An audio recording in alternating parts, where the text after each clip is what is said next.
dili lang ang kaanyag sa Luay River ang makapadani sa mga bisita sa makabibihag nilang lungsod ato usab tan-aon ang gitago niini nga kaanindot panahon sa kagabion nga swak suruyan ning naghinangat na ang summer season. Si Demi Hernani sa report.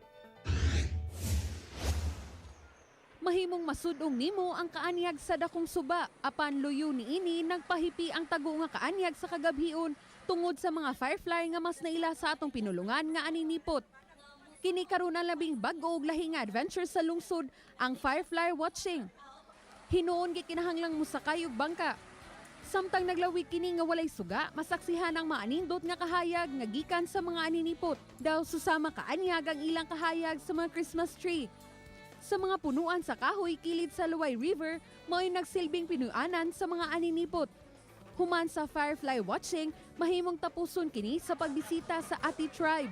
Susama ra nga nakabisita ka sa laing dapit tungod sa kalahi niini, uban sa huni sa ilang mga musika gamit ang tambourine. Usa kini ka pamaagi aron mapadayag og masayuran ang kultura ug tradisyon sa Ati Tribe. Talagsaw no sabang fire dance nga masaksihan nga makapalingaw kaayo sa mga turista.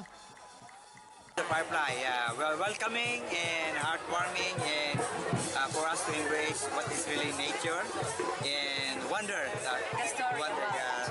about the creation of God, immersing with the nature, the river, and of course everything, the birds, and of course the nice people around you meet them during your visit here.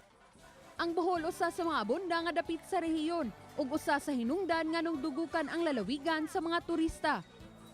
Demi Hernani, Balitang Bisdak.